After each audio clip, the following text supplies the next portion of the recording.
بسم الله الرحمن الرحيم. باب الخلع والطلاق. الفصل الأول. عن ابن عباس رضي الله عنهما أن امرأة ثابت بن قيس أتت النبي صلى الله عليه وسلم قالت: يا رسول الله، ثابت بن قيس ما أعتب عليه في خلق ولا دين، ولكني أكره في خلق ولا دين، ولكني أكره الكفر في الإسلام. فقال رسول الله صلى الله عليه وسلم: أتردين عليه حديقته؟ قالت: نعم. قال رسول الله صلى الله عليه وسلم: اقبل الحديقة وطلقها تطليقة. رواه البخاري. باب الخلع والطلاق. یہ باب ہے خلع اور طلاق کے بارے میں.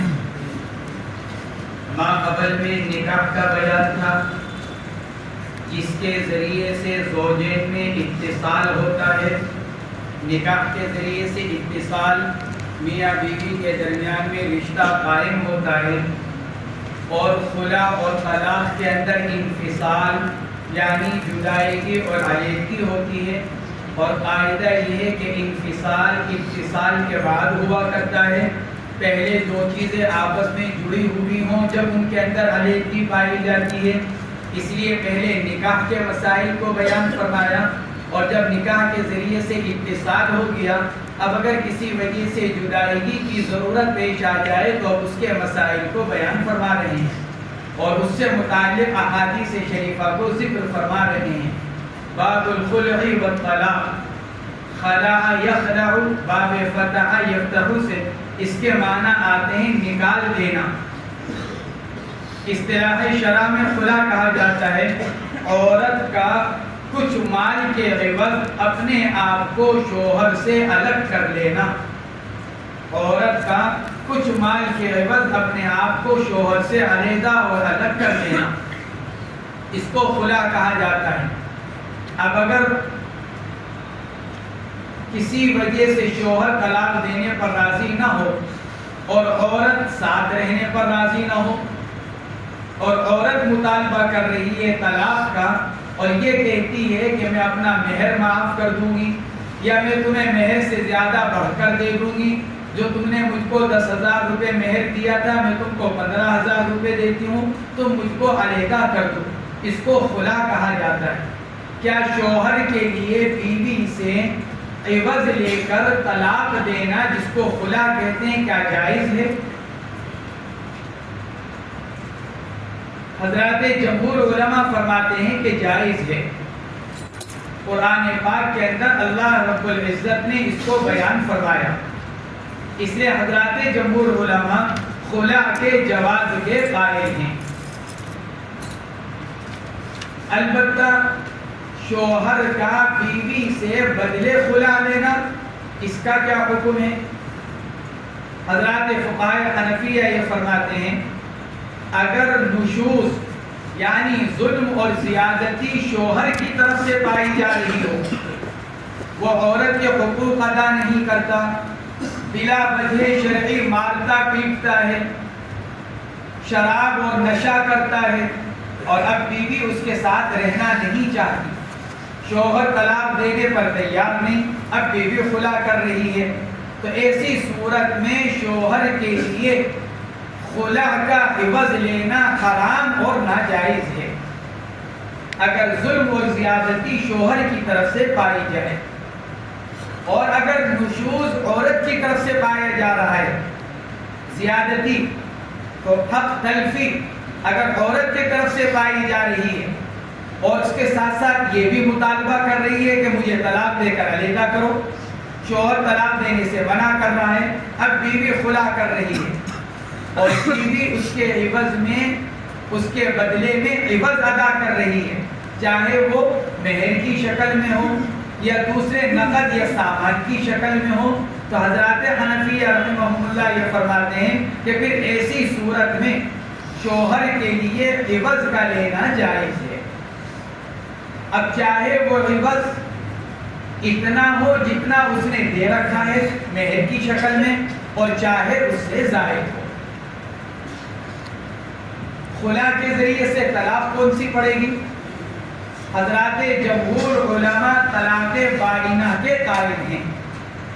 اگر عورت شوہر سے یوں کہتی ہے کہ میں تم کو 50,000 روپے دوں گی، تم مجھ کو طلاق دے دو، شوہر نے کہا 50,000 روپے کے عوض میں نے تم کو طلاق دی، تو ایک طلاق کا لفظ استعمال کیا جا رہا ہے، لیکن چونکہ یہ طلاق مال کے بدلے میں ہے اور طلاق بالمال طلاق بائنہ ہوتی ہے، اس لیے حضرات جمہور علماء یہ فرماتے ہیں کہ اس سے طلاق بائنہ پڑے گی۔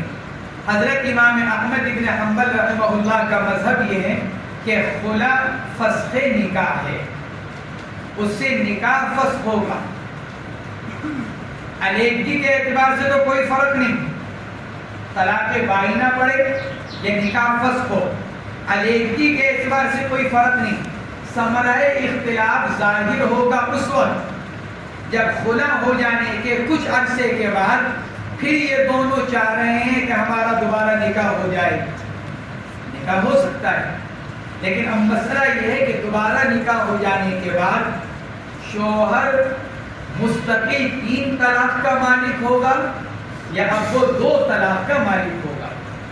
جمہور علماء چونکہ خلا کو طلاق بائنہ قرار دیتے ہیں، اس لیے ان کے نزدیک نکاح ثانی کی صورت میں شوہر صرف 2 طلاق کا مالک رہے گا، اور امام احمد بن حنبل چونکہ فسخ نکاح کے قائل ہیں، طلاق کے قائل نہیں، اس لیے ان کے نزدیک نکاح ثانی کی صورت میں شوہر مستقلاً 3 طلاق کا مالک رہے گا، کیونکہ اس نے ابھی تک کوئی طلاق نہیں دی، یہ ثمرہ اختلاف وہاں جا کر ظاہر ہوگا۔ تو مصنف فرماتے ہیں باب الخلع والطلاق۔ علامہ ابن درید رحمہ اللہ مشہور لغوی عالم ہیں، امام ہیں، انہوں نے لکھا ہے کہ دنیا میں سب سے پہلا خلع عامر ابن ضرب کی لڑکی نے کیا، ضرب ضا سے، عامر ابن ضرب کی لڑکی نے سب سے پہلے خلع کیا دنیا کے اندر، اور اسلام میں سب سے پہلا خلع یہ حضرت ثابت ابن قیس ابن شماس رضی اللہ تعالی عنہما کی بیوی نے کیا، جس کی روایت مصنف باب کی پہلی روایت کے طور پر نقل فرما رہے ہیں۔ یہ اسلام کا سب سے پہلا خلع ہے جو حضرت ثابت ابن قیس کی بیوی نے حضرت ثابت رضی اللہ تعالی عنہ سے کیا۔ فرماتے ہیں عن ابن عباس، اور لفظ طلاق مصدر ہے، تفصیل اس کی آگے آئی کہ طلاق کی کتنی قسمیں ہیں۔ الفصل الاول عن ابن عباس رضی اللہ عنہما ان امرأة ثابت بن قیس اتت النبی صلی اللہ علیہ وسلم فقالت یا رسول اللہ ثابت بن قیس ما اعتب علیہ فی خلق ولا دین۔ عبداللہ بن عباس فرماتے ہیں ثابت بن قیس رضی اللہ تعالی عنہ کی بیوی نے آ کر حضور پاک علیہ السلام سے عرض کیا، یا رسول اللہ ثابت بن قیس میں کوئی الزام نہیں لگاتی، کوئی عیب نہیں لگاتی ان کے اوپر، ان کے اخلاق کے بارے میں اور ان کی دیانت کے بارے میں، گویا کہ مجھے ان کے اخلاق اور دیانت سے کوئی شکایت نہیں ہے۔ ما اعتب علیہ فی خلق ولا دین ان امرأة، ثابت بن قیس کی بیوی، بعض حضرات نے ان کا نام جمیلہ لکھا، بعض حضرات نے ان کا نام حبیبہ لکھا، اور بعض حضرات نے ان کا نام زینب لکھا۔ ملا علی قاری رحمۃ اللہ علیہ نے لکھا ہے دوسرا قول راجح ہے، یعنی حبیبہ۔ بعض روایات کے اندر نام کی صراحت آئی ہے، اس لیے ملا علی قاری رحمۃ اللہ علیہ فرماتے ہیں کہ حبیبہ نام جو دوسرا قول ہے یہ قول راجح ہے۔ انہوں نے کہا ما اعتب علیہ فی خلق ولا دین، میں نہیں عیب لگاتی ہوں ثابت بن قیس پر ان کے اخلاق کے بارے میں اور ان کے دین کے بارے میں۔ یہ کیا وجہ ہے؟ کیوں علیحدگی چاہتی تھی؟ بعض روایات کے اندر آتا ہے، ابن ماجہ شریف کی روایت میں صراحت ہے، فرماتے ہیں کان غنیمن بدصورت، انتہائی ثابت بن قیس رضی اللہ تعالی عنہ کی اہلیہ محترمہ بہت خوبصورت اور خود حضرت ثابت بن قیس بدصورت. خود ان کی اہلیہ محترمہ نے لکھا ہے، ان کی روایت ہے، محدثین نے نقل کیا، حضور پاک علیہ الصلوۃ والسلام سے عرض کیا تھا اہلیہ نے، اس روایت کے اندر تو نہیں ہے لیکن بعض روایات کے اندر نقل کیا ہے. اہلیہ محترمہ نے شکایت کرتے ہوئے کہا تھا یا رسول اللہ اگر مجھے اللہ کا خوف نہ ہوتا تو جب پہلی مرتبہ میں نے ثابت کو دیکھا تھا مجھے ایسی گھن محسوس ہوئی کہ من کے منہ پر تھوک چلی. اگر مجھے اللہ کا خوف نہ ہوتا، اللہ کے خوف نے مجھے اس سے روک کر رکھا. گویا کہ ان کی بدصورتی کی وجہ سے وہ ان کے ساتھ رہنے پر تیار نہیں ہوئے. اور نسائی شریف کی روایت کے اندر آتا ہے کہ یہ بھی شکایت کی یا رسول اللہ بدصورتی کے ساتھ ساتھ مار پٹائی کرتے ہیں، میرا ہاتھ بھی توڑ دیا مار کر. یہ بھی نسائی شریف کی روایت کے اندر یہ الفاظ آتے ہیں. اس لیے کہا انہوں نے ما اعتب علیہ فی خلق ولا دین، کبھی غصہ آ جاتا ہے تو مارتے ہیں لیکن اس کے علاوہ میں ان کے اوپر الزام نہیں لگاتے ان کے اخلاق کے بارے میں اور ان کے دین کے بارے میں. وَلَكِنِّي أَكْرَهُ الْكُفْرَ فِي الْإِسْلَامِ، لیکن اے اللہ کے نبی میں اسلام قبول کرنے کے بعد کفر کو ناپسند کرتی ہوں. کیا مطلب ہوا اس کا؟ وَلَكِنِّي أَكْرَهُ الْكُفْرَ فِي الْإِسْلَامِ، میں کفر کو ناپسند کرتی ہوں اسلام لانے کے بعد. بعض حضرات نے تو لکھا ہے مطلب اس کا یہ ہے کہ اللہ کے نبی میں نے اسلام قبول کیا، میں مسلمان ہوں، اب میری ان سے شادی ہو گئی، میرا ان سے نباہ نہیں ہوگا، میں ان کے ساتھ نہیں رہنا چاہتی، مجھے علیحدگی دلوا دیجیے. کہیں ایسا نہ ہو کہ ایسے اسباب پیدا ہو جائیں کہ نعوذ باللہ میں آگے چل کر کفریہ کلمات کے اندر مبتلا ہوتا ہوں. شوہر کے ساتھ میں کچھ ایسے ناراضگی میں غصے میں کچھ ایسے الفاظ کہہ دوں جو مجھے کفر تک پہنچانے والے ہیں. اور دوسرا مطلب اس کا یہ بیان کیا گیا وَلَكِنِّي أَكْرَهُ الْكُفْرَ فِي الْإِسْلَامِ، ان کی عادت اور دین سب کچھ صحیح ہے، میں ان تمام کا کفران نعمت نہیں کرنا چاہتی. لا أكره وَلَكِنِّي أَكْرَهُ الْكُفْرَ، تو کفر سے مراد ایمان کا مقابل نہیں بلکہ کفر سے مراد کفران نعمت. اے اللہ کے نبی اس نے مجھے بہت آرام سے رکھا ہے، مجھے ان سے زندگی گزارنے کے اعتبار سے کوئی شکایت نہیں ہے، کوئی شکوہ شکایت نہیں، لیکن میں ساتھ نہیں رہنا چاہتی. کیوں نہیں رہنا چاہتی؟ اب اس کے لیے جھوٹ بولنا پڑے گا. جھوٹ بولنے کا مطلب یہ ہوا کہ جو اس کی طرف سے احسانات ہے اس کا انکار کروں اور میں اس کو پسند نہیں کرتی. یہ مطلب وَلَكِنِّي أَكْرَهُ الْكُفْرَ فِي الْإِسْلَامِ، میں اسلام کے حالت میں کفران نعمت کو پسند نہیں کرتی. ان کی طرف سے جو احسانات اور جو اکرام کا معاملہ میرے ساتھ ہے کہ مجھے اچھی طرح رکھتے ہیں، میری ضرورتوں کو پورا کرتے ہیں، لیکن اس کے باوجود میں ان کے ساتھ نہیں رہنا چاہتی. اب اگر آپ مزید تفصیل میں جائیں گے تو مجھے کیا کرنا پڑے گا؟ کفران نعمت. مجھے پھر کیوں کہنا پڑے گا کہ جی یہ شکایت یہ شکایت یہ شکایت؟ تو گویا کہ میں نعمتوں کا انکار کرنے والی اور نعمتوں کی ناشکری کرنے والی بن جاؤں. وَلَكِنِّي أَكْرَهُ الْكُفْرَ فِي الْإِسْلَامِ، بس میں تو علیحدگی چاہتی ہوں. فقال رسول اللہ صلی اللہ علیہ وسلم أَتُرُدِّينَ عَلَيْهِ حَدِيقَتَهُ، فرمایا انہوں نے جو مہر میں تم کو باغ دے رکھا ہے کیا اس کو واپس کرو گی؟ کیونکہ خلا تو لباس پر ہوتی ہے. تو یہ معلوم فرمایا اللہ کے نبی نے. قالت نعم، عرض کیا کہ اللہ کے نبی بالکل علیحدگی چاہتی ہوں چاہے جس قیمت پر ہو. حالانکہ باغ بڑی قیمت کا تھا لیکن اس کے باوجود انہوں نے واپس کرنا قبول کیا. قال رسول اللہ صلی اللہ علیہ وسلم، آپ نے حضرت ثابت بن قیس سے فرمایا اقبل الحدیقہ، ارے بھائی اپنا باپ قبول کر لو، وطلقها تطلیقة، اور اپنی بیوی کو ایک طلاق دے دو. طلقها تطلیقة، اللہ کے نبی علیہ الصلوۃ والسلام کا یہ حکم ایجابی نہیں نبی علیہ السلام بطور ایجاب یہ حکم نہیں فرما رہے ہیں بلکہ بطور ارشاد، جیسے آپ علیہ السلام نے کس کو فرمایا تھا؟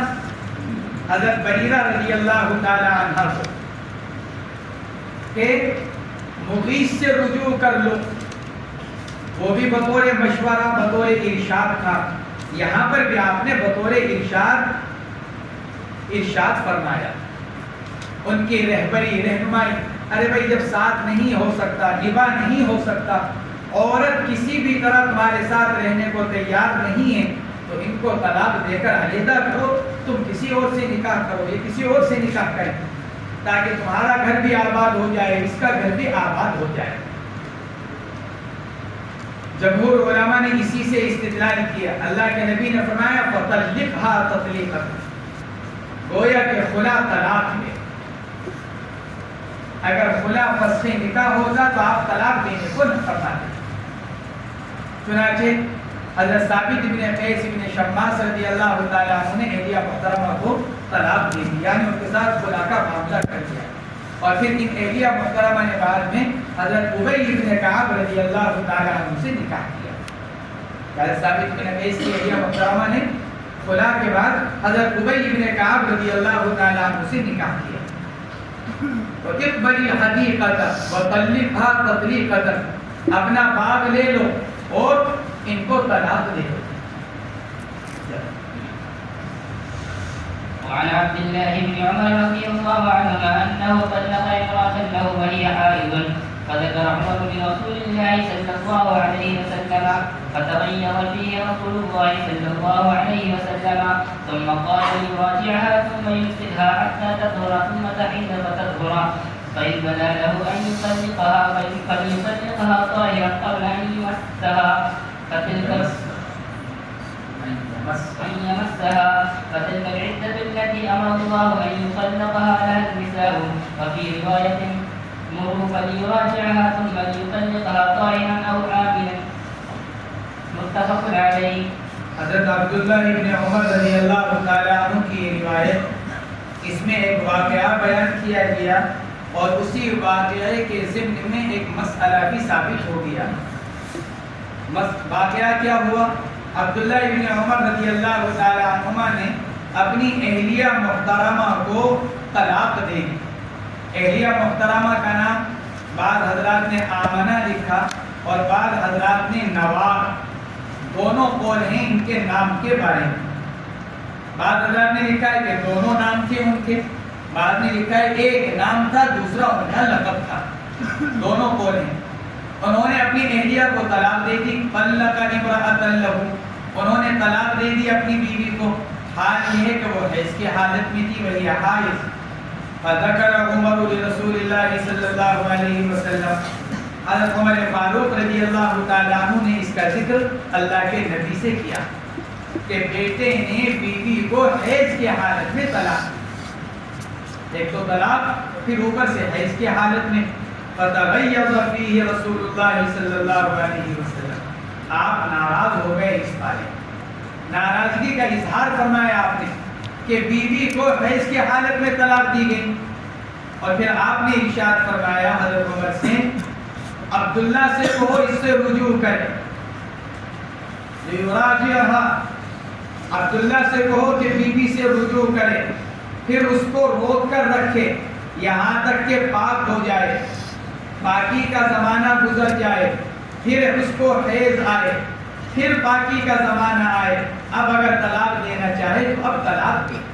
فَإِن بَدَا لَهُ أَن يُطَلِّقَهَا فَلْيُطَلِّقْهَا طَاهِرًا، اب اگر اس کے بعد بھی اس کو یہی بات ظاہر ہو کہ اس کو طلاق دینی ہے تو چاہیے کہ اس کو طلاق دے پاکی کی حالت میں، اس طہر میں جماع کرنے سے پہلے، قبل ان یمسها، اس سے جماع کرنے سے پہلے اس کو طلاق دے دیں۔ فرماتے ہیں فَتِلْكَ الْعِدَّةُ الَّتِي أَمَرَ اللَّهُ أَن تُطَلَّقَ لَهَا النِّسَاءُ، فرماتے ہیں یہی وہ عدت ہے، وہی زمانہ جس کے بارے میں اللہ نے حکم دیا ہے کہ اس میں عورتوں کو طلاق دی جائے۔ فَطَلِّقُوهُنَّ لِعِدَّتِهِنَّ وَأَحْصُوا الْعِدَّةَ، اس آیت شریفہ کی طرف اشارہ ہے فتلک العدۃ التي امر اللہ ان تطلق لها النساء. اور فرماتے ہیں دوسری روایت کے اندر ہے آپ نے فرمایا حضرت عمر سے کہ عبداللہ کو کہو وہ بیوی سے رجوع کرے اور پھر اس کو طلاق دے پاکی کی حالت میں یا حمل کی حالت میں. یہ اس میں واقعہ بیان کیا گیا. اس واقعے سے کئی باتیں نکلتی ہیں. حضرت عبداللہ ابن عمر نے اپنی اہلیہ کو طلاق دی. طلاق دینا بوقت ضرورت جائز ہے. تفصیل اگلی روایت کے ذیل میں آئے گی جو اگلی روایت باب ثانی کی آ رہی ہے. ابغض الحلال الی اللہ الطلاق. حلال چیزوں میں سب سے زیادہ ناپسند اللہ کو طلاق ہے. تو طلاق کا کیا حکم؟ اور جب وہ ناپسند ہے تو پھر وہ واقع کیسے ہوگی؟ تفصیل وہاں پر آئے گی. اجمالی طور پر یہ سمجھو کہ طلاق کی دو قسمیں ہیں. ایک سنت دوسری بدعت. پھر سنت کی دو قسمیں ہیں طلاق احسن طلاق حسن. طلاق احسن سب سے اچھا طریقہ طلاق دینے کا وہ کیا؟ بیوی کو ایسے طہر میں جس میں جماع نہ کیا ہو ایک طلاق دے کر چھوڑ دیا جائے. بس ایک طلاق دی اور اس کو چھوڑ دیا. 3 ماہواری گزر جانے سے عدت پوری ہو گئی. یہ طلاق احسن. اور طلاق حسن کہ آدمی ایک طہر میں ایک طلاق دے پھر عورت کو ماہواری آ گئی پھر جب وہ پاک ہوئی تو دوسرے طہر میں دوسری طلاق دے دی پھر ماہواری آ گئی پھر تیسرے طہر میں تیسری طلاق دے دی بشرطے کہ ان میں جماع نہ پایا جا رہا ہو. یہ طلاق حسن. یہ دونوں صورتیں سنت سے ثابت ہیں. اس لیے اکثر اوقات ان کو سنت سے تعبیر کر دیا جاتا ہے. یہ مطلب نہیں کہ طلاق دینا سنت ہے. جہاں اس طرح کے الفاظ آئیں فقہی کتابوں کے اندر زیادہ آتے ہیں اور جس کو طلاق سنت قرار دیا جاتا ہے. ہدایہ کے اندر بھی شرح وقایہ کے اندر بھی. تو وہاں سنت سے مراد یہ نہیں کہ طلاق دینا سنت ہے بلکہ مراد یہ کہ یہ قسمیں سنت سے ثابت ہیں. اور دوسری قسم طلاق بدعت. وہ کیا ہے؟ کبھی طلاق بدعت زمانی کے اعتبار سے ہوتی ہے کبھی طلاق بدعت عدد کے اعتبار سے ہوتی ہے. ایک ہی وقت میں ایک ہی طہر میں 3 طلاق دے دینا یہ بھی بدعت ہے. ایک ہی جملے سے 3 طلاق دے دینا یہ بھی بدعت ہے. ایسا طہر جس میں جماع کیا ہو طلاق دینا یہ بھی بدعت ہے. اور حیض کی حالت میں طلاق دینا یہ بھی بدعت ہے. اور نفاس کی حالت میں طلاق دینا یہ بھی بدعت ہے. اور ایک جملے سے 2 طلاق دینا یہ بھی بدعت ہے. تو بدعت کبھی زمانے کے اعتبار سے جیسے نفاس حیض کی حالت میں طلاق دے دینا یا ایسے طہر میں طلاق دینا جس میں جماع کر رکھا ہو یا عدد کے اعتبار سے جیسے ایک ہی جملے سے 3 طلاق یا ایک ہی جملے سے 2 طلاق یا ایک ہی طہر میں 3 طلاق اگرچہ الگ الگ کر دی ہو تو یہ طلاق بدعت کہلاتی ہے. اب طلاق بدعت کا کیا حکم ہے؟ طلاق سنت تو واقع ہو جائے گی حسن ہو یا احسن. یعنی جو طلاق کا طریقہ حدیث سے ثابت ہے وہ تو واقع ہوگی.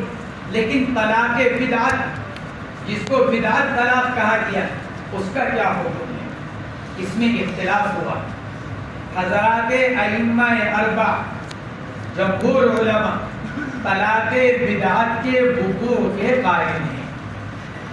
اگر کوئی آدمی اپنی بیوی کو حیض کی حالت میں طلاق دے دے اگرچہ اس نے گناہ کا کام کیا بدعت گناہ کا کام کیا لیکن طلاق واقع ہو جائے گی. حضرات ائمہ اربعہ جمہور علماء اسی کے قائل ہیں کہ طلاق واقع ہو جائے گی.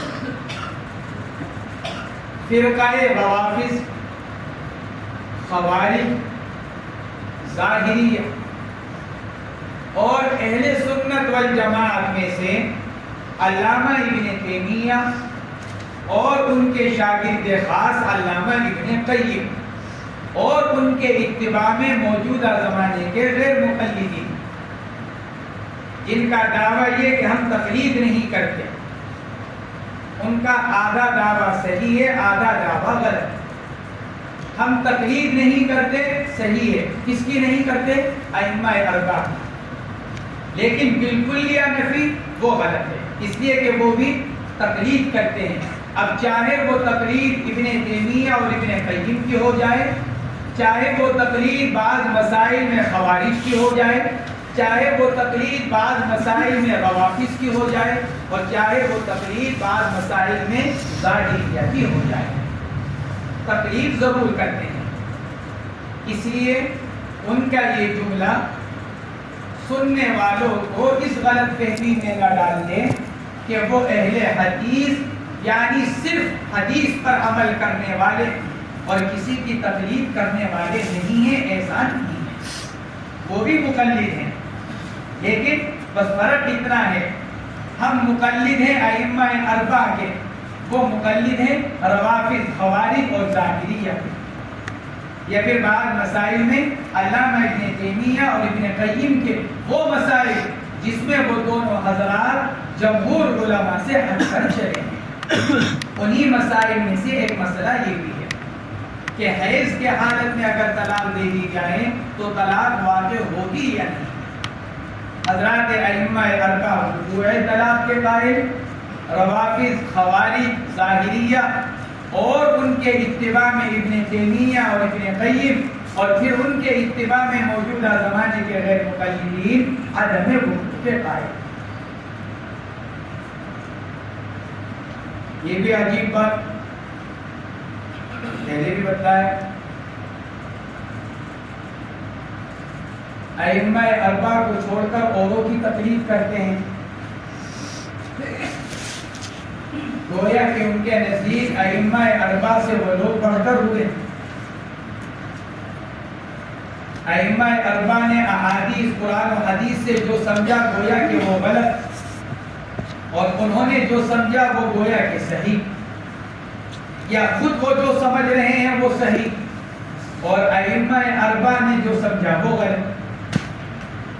واقعہ بتایا تھا پہلے بھی، ایک عورت ایک اہل حدیث عالم کے پاس آئی اور اس نے آ کر مسئلہ معلوم کیا، تو چونکہ غیر مقلد تھے تو انہوں نے مسئلہ بتلانے سے پہلے عورت سے کہا یہ بتلاؤ تمہیں مسئلہ حدیث سے بتلاؤ یا امام احمد کے مذہب سے بتلاؤ۔ گویا کہ انہوں نے دونوں کو ایک دوسرے کا مقابل دکھلایا، حدیث الگ ہے، احمد ابن حنبل کا مذہب الگ ہے۔ یوں کہا انہوں نے کہ تمہیں حدیث سے مسئلہ بتلاؤ یا امام احمد ابن حنبل سے۔ عورت سمجھدار تھی، ہماری طرح بے وقوف نہیں تھی، اور وہ اس جھانسے میں نہیں آئے جو جھانسا وہ دینا چاہ رہے تھے، یہ بتلا کر کے گویا کہ یہ مقلدین حدیث کا اتباع نہیں کرتے۔ عورت نے کیا جواب دیا؟ آپ مجھے امام احمد ابن حنبل کا مسئلہ بتلا دیجیے، کیونکہ وہ حنبلی تھی۔ اس نے کہا مجھے بتلا دیجیے کہ امام احمد ابن حنبل کیا کہتے ہیں، اس لیے کہ جب مجھے حدیث کے معاملے میں کہ حدیث کو کس نے کیا سمجھا، جب مجھے اس بارے میں دوسرے کی سمجھ پر ہی چلنا ہے، کیونکہ میری تو اپنی سمجھ ہے نہیں کہ میں حدیث سے براہ راست مسئلہ نکالوں، مجھے تو اتنی سمجھ ہے نہیں۔ جب میری اپنی اتنی سمجھ نہیں ہے تو پھر حدیث سے مسئلہ سمجھنے میں، استنباط اور استخراج میں جب مجھے کسی کی تقلید کرنی ہی ہے تو میں تمہاری تقلید کرنے کے بجائے امام احمد کی تقلید کروں۔ یہ اس نے جواب دیا، بھائی تم حدیث بدلا کر یوں کہو گے اس حدیث سے یہ مسئلہ نکلا، امام احمد کہہ رہے ہیں حدیث سے یہ مسئلہ نکلا، تو جب مجھے کسی کی سمجھ پر ہی اعتماد کرنا ہے تو میں تمہاری سمجھ پر کیوں کروں؟ میں تو امام احمد کی سمجھ پر اعتماد کروں، اس لیے تم مجھے حدیث نہ بتلاؤ، تو مجھے کیا بتلاؤ امام احمد نے کیا کہا، کیونکہ امام احمد بھی اسی حدیث کو سامنے رکھ کر فرما رہے ہیں جو حدیث آپ مجھ کو بتلانا چاہ رہے ہیں۔ تو غیر مقلدین یہ جھانسا دیتے ہیں کہ ہم کسی کے مقلد نہیں ہیں، ہم براہ راست حدیث کو سمجھتے ہیں، حدیث پر عمل کرتے ہیں، جو یوں کہتے ہیں وہ صرف ترجمہ دیکھ کر بتلاتے ہیں۔ ترجمے میں بھی تو دوسروں کے مقلد بنے ہوئے ہیں، اکثریت 99%، یا تو وہ مقلد بنا ہوا ہے کسی دوسرے کے ترجمے کا، یا وہ مقلد بنا ہوا ہے اپنے عالم کا، اس نے اس کو بدلا رکھا ہے۔ مقلد تو سب ہیں، بس یہ فرق ہے کہ ائمہ اربعہ کا مقلد کون اور ائمہ اربعہ کے غیر کا مقلد کون۔ بہرحال مسئلہ یہ کہ یہ حضرات یہ کہتے ہیں کہ حیض کی حالت میں دی ہوئی طلاق واقع نہیں ہوتی۔ جمہور علماء نے اس حدیث سے استدلال کیا، اور استدلال کس معنی پر؟ جمہور علماء یہ فرماتے ہیں عبداللہ ابن عمر نے اپنی اہلیہ کو حیض میں طلاق دی، اللہ کے نبی کو پتہ چلا، آپ نے فرمایا مرہ فلیراجعھا۔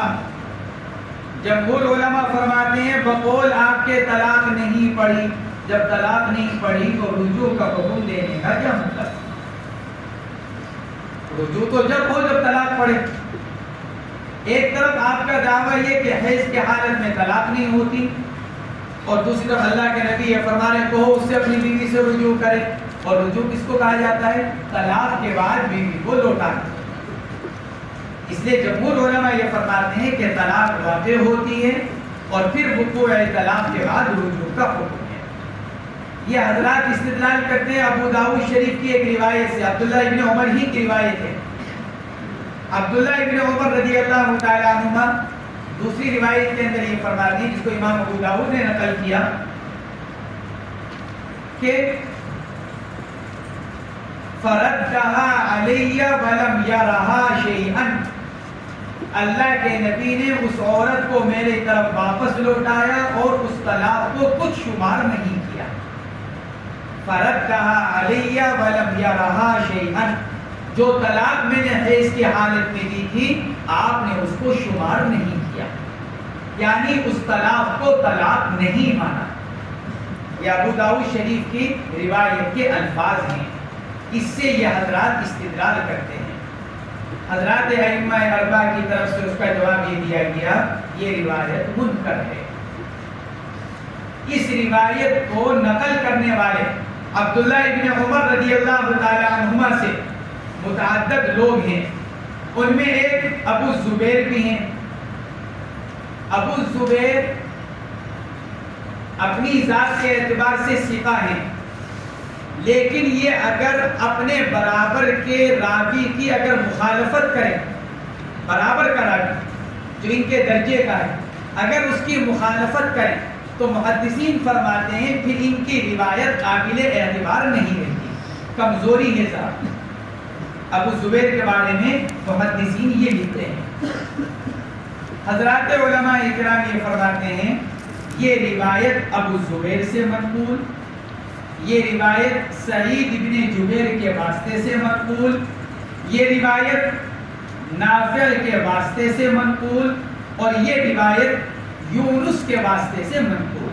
ابو زبیر کے علاوہ یونس، سعید ابن جبیر اور نافع یہ بھی یہ روایت نقل کرتے ہیں، اور یہ تینوں ابو زبیر کے مقابلے میں اوپر کے درجے کے ہیں۔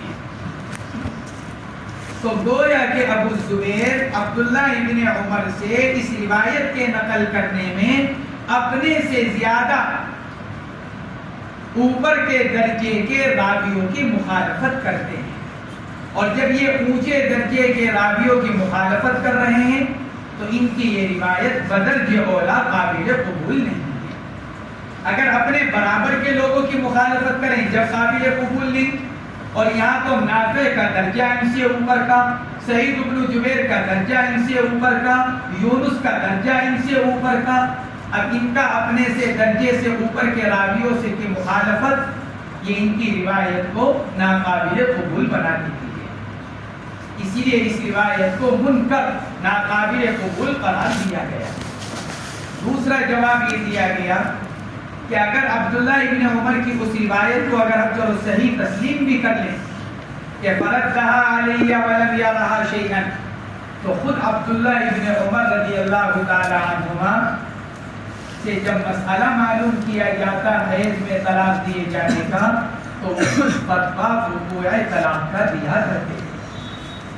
سوال یہ پیدا ہوتا ہے اگر عبداللہ ابن عمر کی طلاق دینے کو اللہ کے نبی نے شمار نہیں فرمایا تھا، تو پھر عبداللہ ابن عمر اللہ کے نبی کے فیصلے کے خلاف کیس کے فتویٰ دیتے؟ یہ تو خود ان کا اپنا واقعہ، اب وہ اپنے واقعے کے خلاف فتویٰ دے رہے ہیں۔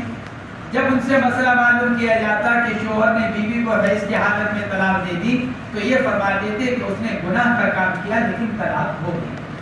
اور ضابطہ اور اصول یہ ہے کہ جب صحابی یا راوی اپنی روایت کردہ حدیث کے خلاف عمل کرے تو اس کی روایت ختم ہو جاتی ہے۔ دوسرا جواب عبداللہ ابن عمر رضی اللہ تعالیٰ عنہ کی اس روایت کا یہ دیا گیا ہے۔ اور تیسرا جواب وہی ہو گیا کہ اگر طلاق نہیں پڑی جیسا کہ آپ کہتے ہیں تو پھر اللہ کے نبی ان کو رجوع کرنے کا حکم کیوں فرما رہے ہیں؟ فرماتے ہیں آپ نے فرمایا لِيُرَاجِعْهَا ثُمَّ يُمْسِكُهَا، اس کو چاہیے کہ وہ رجوع کر لے اور پھر اس کو روکے رکھے، اور پھر جب وہ پاک ہو جائے، پھر حیض آئے، پھر پاک ہو، اور پھر اگر وہ طلاق دینا چاہے تو اس کو طلاق دے دے۔ حیض کی حالت میں اگر طلاق دے دی گئی تو رجوع کرنے کا حکم ہے، کیونکہ بدعت کام کیا اس نے۔ حیض کی حالت میں طلاق دینا بدعت ہے اور یہ کام گویا کہ گناہ کا کام ہوا۔ اس لیے اللہ کے نبی علیہ السلام نے حضرت عبداللہ کو رجوع کرنے کا حکم فرمایا۔ تو مسئلہ یہ کھڑا ہوا، پیدا ہوا، رجوع کرنے کا کیا حکم ہے؟ آدمی نے طلاق تو دے دی حیض کی حالت میں، اب مسئلہ معلوم ہوا کہ حیض کی حالت میں طلاق دینا بدعت ہے، تو اب اس کے لیے رجوع کرنے کا کیا حکم ہے؟ جمہور علماء تو یہ فرماتے ہیں کہ حیض کی حالت میں طلاق اگر دے دی ہے تو رجوع کرنا واجب ہے۔ اللہ کے نبی نے امر حکم فرمایا، مُرْهُ فَلْيُرَاجِعْهَا، اس کو حکم کرو اپنی بیوی سے رجوع کرے۔ اس لیے جمہور علماء رجوع کے واجب ہونے کے قائل، حضرت امام شافعی رجوع کے سنت ہونے کے قائل۔ حنفیہ میں سے صاحب ہدایہ اور علامہ ابن حمام، ان حضرات نے وجوب کے قول کو راجح کہا ہے اور امام قدوری نے سنت کے قول کو راجح کہا ہے۔ گویا کہ حنفیہ کے اس بارے میں دو قول ہو گئے، ایک جمہور علماء کے ساتھ وجوب کا اور ایک امام شافعی کے ساتھ سنت ہونے کا۔ ابن حمام اور صاحب ہدایہ کا رجحان وجوب کی طرف اور امام قدوری کا رجحان سنت ہونے کی طرف۔ فرمایا لِيُرَاجِعْهَا ثُمَّ يُمْسِكُهَا حَتَّى تَطْهُرَ ثُمَّ تَحِيض، یہاں آپ نے یہ فرمایا کہ حیض میں طلاق دی ہے تو وہ رجوع کرے، پھر ایک طہور گزرے، پھر اگلا طہور آئے تو طلاق کس طہور میں دی جائے؟ اگلے طہور کے اندر۔ اس حیض کے بعد آنے والے طہور میں طلاق نہ دے بلکہ اس سے اگلے طہور میں طلاق دے اگر طلاق دینے کا ارادہ رکھتا ہے۔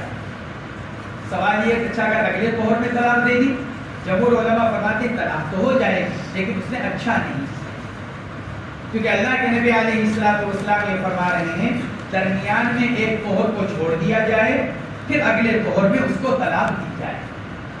لیکن اگر آدمی اگلے ہی طہور میں طلاق دے دے تو بہرحال طلاق اس سے واقع ہو جائے گی، یہ جمہور علماء نے فرمایا۔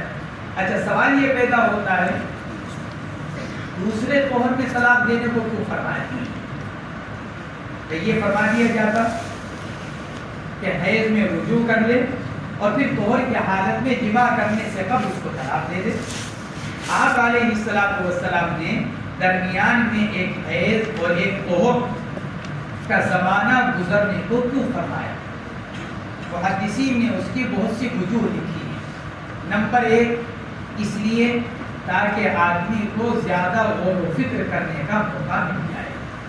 بعض اوقات آدمی کے اوپر ذرا غصہ سوار ہوتا ہے، بعض اوقات ناراضگی زیادہ ہوتی ہے، اس لیے وہ فوری طور پر طلاق کا لفظ زبان سے نکال دیتا ہے۔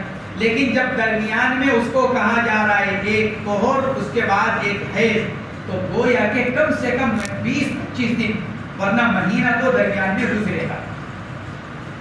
تو اس درمیان میں شوہر کو سوچنے کا مزید موقع ملے گا، غور و فکر کرے گا. اس لیے سوچنے کے لیے اللہ کے نبی علیہ السلام نے یہ فرمایا.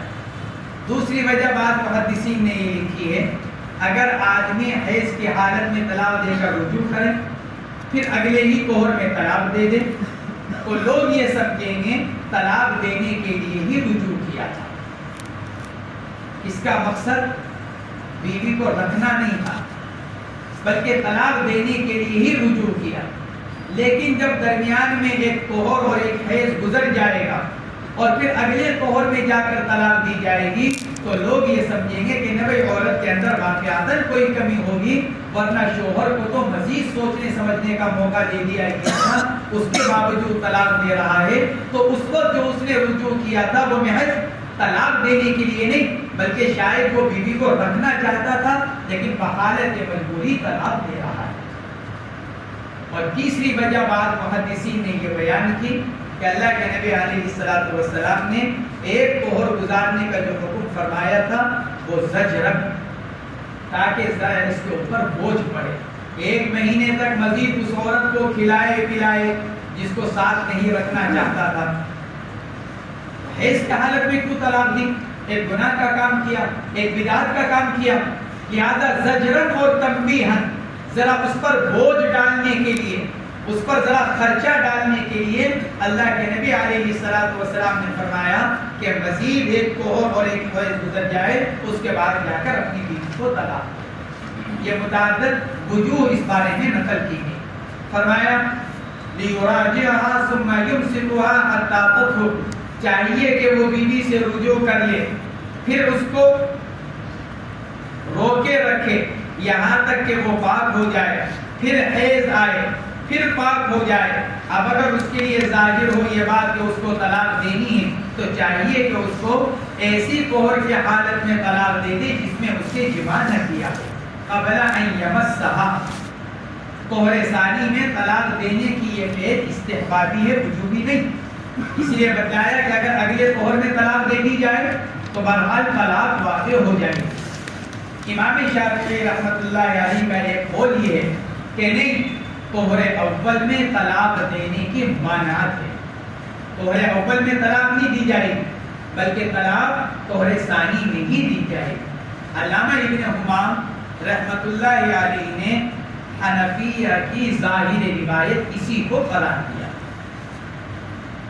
اگرچہ فقہائے حنفیہ یہ فرماتے ہیں کہ اگر اگلے طہر میں پہلے طہر میں اگر طلاق دے دیتا ہے تو طلاق واقع ہو جائے گی. امام شافعی کا ایک قول یہ کہ نہیں، ممانعت ہے، لہذا دوسرے طہر میں طلاق دے. یہ امام شافعی کا ایک قول. علامہ ابن حمام رحمۃ اللہ علیہ نے حنفیہ کے اسی روایت کو ظاہری روایت قرار دیا. لیکن عام طور سے فقہاء فرماتے ہیں کہ یہ فعل استحبابی ہے، ایجابی نہیں، لہذا پہلے ہی طہر میں طلاق دینے سے طلاق واقع ہو جائے. فَتِلْكَ الْعِدَّةُ الَّتِي أَمَرَ اللَّهُ أَن تُطَلَّقَ لَهَا النِّسَاءُ، فرماتے یہی وہ عدت ہے جس کے بارے میں اللہ نے حکم دیا ہے کہ اس میں عورتوں کو طلاق دی جائے. قرآن پاک کی آیت فَطَلِّقُوهُنَّ لِعِدَّتِهِنَّ وَأَحْصُوا الْعِدَّةَ، طلاق دو ان کو ان کی عدت کے لیے. لام عاقبت کا، حضرات جمہور علماء یہ فرماتے ہیں کہ لام عاقبت کا یعنی تاکہ ان کی عدت صحیح طور پر شمار ہو سکے.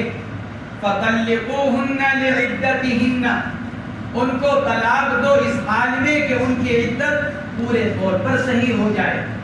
اگر عورت کو طلاق حیض کی حالت میں دی جائے گی اور عدت کا گزرنا حیض کے ذریعے سے ہے، حنفیہ حنابلہ کے نزدیک اب اگر عورت کو حیض کی حالت میں طلاق دی جائے گی تو یا تو 3 سے کم حیض بنیں گے یا 3 سے زیادہ بنیں گے. اگر حیض کی حالت میں طلاق دی اور اسی حیض کو پہلا حیض شمار کیا جائے عدت کا تو 3 سے کم رہیں گے، اور اگر اس حیض کو شمار نہ کیا جائے جس حیض میں طلاق دی جا رہی ہے تو 3 سے زیادہ بنیں گے. جبکہ آگے فرمایا جا رہا ہے ثلاثۃ قروء، عدت کیا ہے؟ 3 قروء. اور ان 3 قروء کے بارے میں اختلاف ہوا کہ قروء سے مراد حیض یا طہر.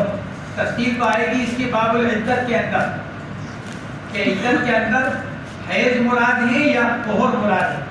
بہرحال حنفیہ اور حنابلہ یہ فرماتے ہیں کہ قرآن پاک میں جو اللہ نے فرمایا فَطَلِّقُوهُنَّ لِعِدَّتِهِنَّ، تو لِعِدَّتِهِنَّ میں لام عاقبت کا، ان کو طلاق دو ایسی حالت میں کہ جس میں ان کی عدت صحیح طور پر پوری ہو جائے.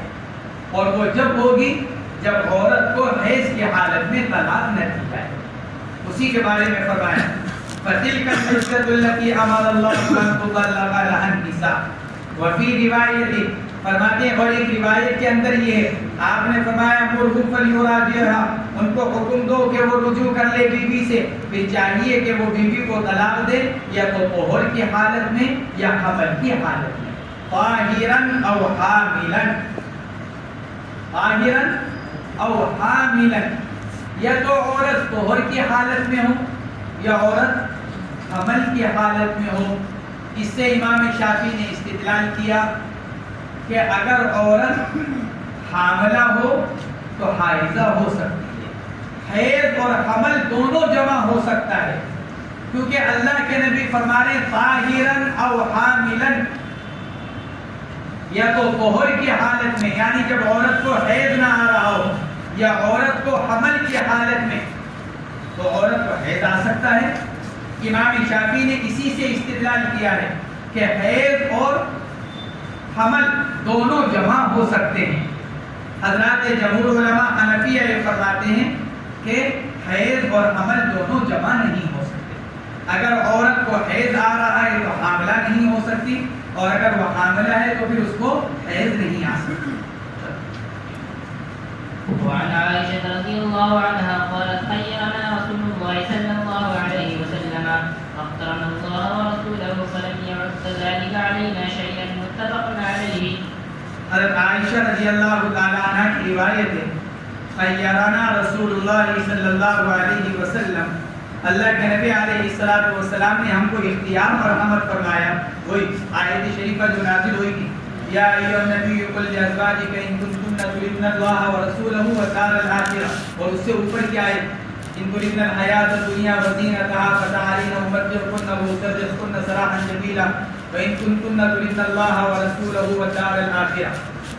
یہ آیت شریفہ جب نازل ہوئی تو اللہ کے نبی علیہ السلام نے فرمایا تھا ازواج مطہرات سے اسی کو فرما رہی ہیں خیرنا رسول اللہ صلی اللہ علیہ وسلم فاخترنا اللہ ورسولہ. ہم نے کس کو اختیار کیا؟ اللہ اور اللہ کے رسول کو، اپنے نفس کو نہیں، اپنی ذات کو نہیں. فلم یعد ذلک علینا شیئا، تو اس اختیار کو اللہ کے نبی نے ہمارے اوپر طلاق شمار نہیں کیا. یہ حضرت عائشہ رد کر رہی ہیں حضرت علی پر، حضرت زید بن ثابت پر. حضرت علی رضی اللہ تعالیٰ عنہ یہ فرمایا کرتے تھے اگر شوہر اپنی بیوی کو یوں کہے اختاری نفسک، اور بیوی یوں کہے کہ اخترت نفسی، تو 3 طلاق پڑ گئی. اور اگر وہ یوں کہے اخترتک، میں نے تمہیں ہی اختیار کر لیا، اگر وہ یوں کہے کہ اخترت نفسی، تو اس کے اوپر طلاق بائنہ پڑ گئی. حضرت علی فرماتے ہیں اور اگر شوہر کو اختیار کر لے اخترتک، تو جب بھی طلاق رجعی پڑ جائے گی. یہ حضرت علی رضی اللہ تعالیٰ عنہ فرماتے تھے. حضرت زید بن ثابت رضی اللہ تعالیٰ عنہ یہ فرماتے تھے کہ اگر شوہر کی طرف سے بیوی کو اختیار دیا جائے اور بیوی اپنے نفس کو اختیار کر لے تو 3 طلاق پڑ جائے گی، اور اگر شوہر کو اختیار کرے تو طلاق بائنہ پڑ جائے گی. یہ حضرت علی اور حضرت زید بن ثابت رضی اللہ تعالیٰ عنہما کا مذہب. امام مالک نے بھی اسی کو اختیار کیا. امام مالک کا مذہب بھی یہی ہے. اس لیے حضرت عائشہ ان دونوں پر رد کر رہی ہیں. اللہ کے نبی نے ہمیں بھی اختیار دیا تھا، لیکن جب ہم نے اللہ اور اللہ کے رسول کو اختیار اور منتخب کیا تو آپ نے اس اختیار کو کوئی طلاق شمار نہیں کیا. نہ طلاق بائنہ جیسے زید بن ثابت کہتے ہیں، نہ طلاق رجعی جیسا کہ حضرت علی رضی اللہ تعالیٰ عنہ فرماتے ہیں. تو گویا کہ یہ حدیث جمہور صحابہ اور جمہور علماء کا مستدل ہے کہ اگر شوہر کی طرف سے اختیار دیا جائے بیوی کو اور بیوی شوہر کے ساتھ رہنے کو پسند کرے اور منتخب کرے اور اختیار کر لے تو محض شوہر کے اختیار دینے سے بیوی کو کوئی طلاق واقع نہیں ہوگی. وعن ابن عباس رضي الله عنهما قال في الحرام يكفر لقد كان لكم في رسول الله أسوة حسنة متفق عليه. وعن عائشة رضي الله عنها أن النبي صلى الله عليه وسلم كان يمكث عند زينب بنت جحش وشرب عندها عسلا فتواصيت أنا وحفصة أن أيتنا دخل عليها النبي صلى الله عليه وسلم فلتقل إني أجد منك ريح مغافير أكلت مغافير فدخل على إحداهما فقالت ذلك فقال لا بأس شربت عسلا عند زينب بنت جحش فلن أعود وقد حلفت لا تخبري بذلك أحدا يبتغي مرضات أزواجه فنزلت يا أيها النبي لم تحرم ما أحل الله لك تبتغي مرضات أزواجك الآية متفق عليه. ان دو روایتوں کے اندر ایک مسئلہ بیان کیا گیا اور ایک واقعہ بھی بیان کیا گیا. واقعہ ما قبل میں بھی بتایا جا چکا ہے. حضور پاک علیہ الصلوۃ والسلام کا جو ایلا کا واقعہ ہوا تھا تو ایلا کے جو اسباب محدثین نے بیان کیے ہیں ان میں سے ایک اس واقعے کو بھی بیان کیا جاتا ہے. اگر کوئی آدمی حلال چیز کو اپنے اوپر حرام کر لے تو کیا حکم ہے؟ حضرات محدثین یہ لکھتے ہیں کہ اگر اس کے اندر وہ قسم کے الفاظ لے آئے اللہ کی قسم فلاں چیز نہیں کھاؤں گا تو پھر تو قسم منعقد ہو جائے گی. خلاف کرنے کی صورت میں قسم کا کفارہ دینا پڑے گا. اور اگر آدمی قسمیہ الفاظ کو نہ لائے لیکن حلال کو اپنے اوپر حرام کر دے, حلال چیز کو اپنے اوپر حرام کر لے تو کیا اس سے بھی قسم منعقد ہو جائے گی؟ یہ مسئلہ بیان کیا. عبداللہ ابن عباس رضی اللہ تعالیٰ عنہ فرماتے ہیں فی الحرام یکفر, اگر کوئی آدمی کسی حلال چیز کو اپنے اوپر حرام کر لے تو وہ اس کا کفارہ ادا کرے گا. گویا کہ حنفیہ جو کہتے ہیں تحریم الحلال یمین, تحریم الحلال یمین, حلال چیز کو حرام کر دینا یہ بھی کیا بن جائے گا؟ قسم بن جائے گا. یہ روایت اس کی دلیل ہے. عبداللہ ابن عباس فرما رہے ہیں کہ فی الحرام یکفر, حرام کرنے کی صورت میں آدمی کفارہ دے گا. اور پھر اس کی تائید میں کیا پڑھی؟ قرآن پاک کی آیت لقد کان لکم فی رسول اللہ اسوۃ حسنہ, تحقیق کے تمہارے لیے اللہ کے رسول میں بہترین نمونہ ہے. اسوہ کہا جاتا ہے وہ حالت جس میں انسان دوسرے کا اتباع کرے. اسوہ وہ حالت جس میں انسان دوسرے کا اتباع کرے, اب چاہے وہ اچھا ہو چاہے برا. اس لیے قرآن پاک میں اسوہ کو مقید کیا گیا حسنہ کے ساتھ. اسوۃ حسنۃ, نبی کی زندگی تمہارے لیے بہترین نمونہ ہے, اقتداء کرنے کے لیے, اتباع کرنے کے لیے یہ فرمایا گیا. تو عبداللہ ابن عباس یہ فرما رہے ہیں, اگلی روایت اسی کی شرح کر رہی ہے. نبی علیہ السلام کا اتباع کیا. اللہ کے نبی نے بھی ایک مرتبہ ایک حلال چیز کو اپنے اوپر حرام کر لیا تھا تو اللہ نے اس کو قسم قرار دیا. قد فرض اللہ لکم تحلۃ ایمانکم یا ایھا النبی لم تحرم ما احل اللہ لک تبتغی مرضات ازواجک واللہ غفور رحیم. پھر اگلی بعد کی آیت آ رہی ہے قد فرض اللہ لکم تحلۃ ایمانکم, گویا کہ تحریم حلال کو اللہ نے یمین قرار فرمایا.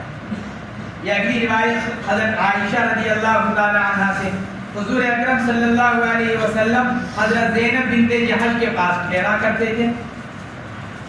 یہ باری والا دن نہیں, تفصیل بتائی تھی اس کی, یہ باری والا دن نہیں, بلکہ آپ دن میں ایک چکر ذرا شام کے وقت میں ازواج مطہرات کے پاس لگاتے تھے، ان کی دلجوئی کے لیے اور ضرورت کو پوچھنے کے لیے۔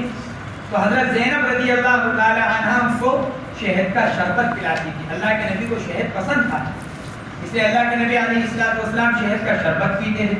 وَعِنْدَهَا شَرِبَ عِنْدَهَا عَسَلًا فَتَوَاصَيْتُ أَنَا وَحَفْصَةُ، حفصہ رفع کے ساتھ میں نے اور حفصہ نے آپس میں یہ بات طے کی، ایک دوسرے سے کہا، تواصی ایک دوسرے کو وصیت کرنا، ایک دوسرے کو تاکید کرنا، کیونکہ وصیت کے معنی تاکید کرنے کے آتے ہیں۔ میں نے اور حفصہ نے ایک دوسرے سے یہ بات طے کر لی، ان النبی ان ایتنا دخل علیہ النبی فلتقل انی اجد منک ریح مغافیر، ہم میں سے جس کے پاس اللہ کے نبی آئیں گے ہم یوں کہیں گے آپ کے منہ سے مغافیر کی بو آ رہی ہے۔ مغافیر یا تو مغفور کی جمع یا مغفر کی جمع۔ ایک درخت کا ایک پھل جو گوند کے مشابہ ہوتا ہے، شہد کی خوشبو ہوتی ہے لیکن ذرا سی بدبو لیے ہوئے، اور اللہ کے نبی علیہ السلام کو بو پسند نہیں، اس لیے مغافیر کا لفظ استعمال فرمایا تاکہ یہ بھی ہو جائے کہ جی ہمیں یہ تو معلوم ہے کہ آپ شہد کا شربت پی کر آ رہے ہیں، کیونکہ اس کے اندر شہد کی بو ہوتی ہے مغافیر میں۔ تو انہوں نے یہ اس کا نام اس لیے لیا کیونکہ سوال یہ پیدا ہوتا ہے کوئی اور بھی تو نام لے سکتی تھی یا مطلق بو کہہ سکتی تھی، تو اللہ کے نبی یہ فرماتے کہ نہیں شہد پیا، اس لیے مغافیر کا لفظ استعمال کیا کیونکہ مغافیر میں شہد کی بو ہونے کے ساتھ ساتھ ذرا سی بدبو ہوتی ہے، اس لیے یوں کہا۔ بعض روایات کے اندر آتا ہے شہد حضرت حفصہ کے گھر پیا تھا، اور حضرت عائشہ، حضرت صفیہ، حضرت سودا، ان تینوں نے آپس میں طے کیا تھا کہ ہم یوں کہیں گے۔ بعض روایات کے اندر، اس روایت کے اندر تو ہے کہ حضرت زینب کے گھر پیا، اور حضرت حفصہ اور حضرت عائشہ ان دونوں کے آپس میں بہت بنتی تھی، یہ دونوں ایک ہی جماعت میں تھی۔ حالانکہ حضرت عمر فاروق رضی اللہ تعالی عنہ نے حضرت حفصہ کو ایک بار سمجھایا تھا بیٹی ہونے کے ناطے، کیونکہ حضرت عمر فاروق رضی اللہ تعالی عنہ نہیں چاہتے تھے کہ کسی موقع پر خدا نخواستہ کوئی ناراضگی میری بیٹی سے ایسی ہو جائے کہ علیحدگی کی نوبت آ جائے، تو یہ دنیا کا بھی خسارہ، آخرت کا بھی خسارہ۔ تو ایک مرتبہ حضرت عمر نے حضرت حفصہ کو بٹھا کر سمجھایا تھا اور یوں کہا تھا، الفاظ نقل کیے ہیں محدثین، یوں کہا تھا تم عائشہ کی نقل مت کیا کرو، عائشہ کا معاملہ دوسرا ہے، عائشہ اللہ کے نبی کو محبوب ہیں، اس لیے ان کی تھوڑی بہت باتوں سے درگزر کر لیا جائے گا، لیکن اگر تمہاری طرف سے اگر کوئی ناراضگی کی بات ہو گئی تو تمہارا معاملہ نازک ہو جائے گا۔ اس لیے حضرت عمر رضی اللہ تعالیٰ عنہ نے ایک مرتبہ حضرت حفصہ کو ذرا یہ بات سمجھائی، تو حضرت حفصہ حضرت عائشہ دونوں ساتھ ساتھ رہے، اور ایک روایت کے اندر ہے کہ حضرت حفصہ کے گھر پیا تو حضرت عائشہ، حضرت سودا اور حضرت صفیہ ان تینوں نے آپس میں یہ بات طے کی کہ جس کے پاس اللہ کے نبی آئیں گے وہ یوں کہے گی کہ آپ سے مغافیر کی بو آ رہی ہے۔ اکلتا مغافیر، اللہ کے نبی کیا آپ نے اس مغافیر کے درخت سے کھایا؟ آپ نے فرمایا کہ نہیں، میں نے تو شہد پیا۔ اچھا اللہ کے نبی ممکن ہے وہ چھتا اسی درخت پر لگا ہوا ہو اس لیے بو محسوس ہو رہی ہو، بات تو بنانی تھی۔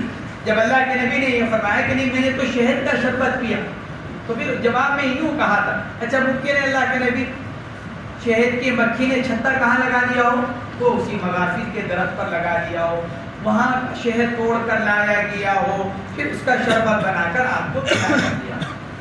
اس پر اللہ کے نبی نے فرمایا کہ فَدَخَلَ عَلَىٰ إِحْدَاهُمَا، جب ایک پر اللہ کے نبی تشریف لائے ایک کے پاس تو انہوں نے اسی بات کو کہا، آپ نے فرمایا لا باسا شریف جو حسن، نہیں ایسی تو کوئی بات نہیں، لا باسا یعنی میں نے بدبو کی تو کوئی چیز استعمال نہیں کی جس میں بو آئے، شریف تو حسن عند زینب بنت جحش، میں نے تو زینب بنت جحش کے گھر میں شہد پیا تھا، فلن اعود ارے بھائی آئندہ نہیں پیوں گا، کیونکہ اللہ کے نبی علیہ السلام بو سے بچتے تھے، آئندہ نہیں پیوں گا، اور میں قسم کھاتا ہوں اس بات کی، یعنی آئندہ نہ پینے کی قسم کھا لیتا ہوں، لیکن کسی کو بتلانا مت، لا تخبری بذالک احد، کسی کو بتلانا مت، یہ آپ نے ارشاد فرمایا۔ کیوں منع فرمایا؟ یا تو اس وجہ سے شہد کے آئندہ نہ پینے کا جو اللہ کے نبی علیہ السلام نے وعدہ کیا ہے، اگر دوسروں کو یہ بتلائیں گی تو ہوتے ہوتے یہ بات زینب کو بھی پہنچے گی اور انہی کے گھر میں کیا ہے تو ان کا دل ٹوٹے گا، ان کا دل ٹوٹے گا۔ اس لیے ان کے دل کو ٹوٹنے سے بچانے کے لیے اللہ کے نبی نے فرمایا کسی کو خبر مت کرنا۔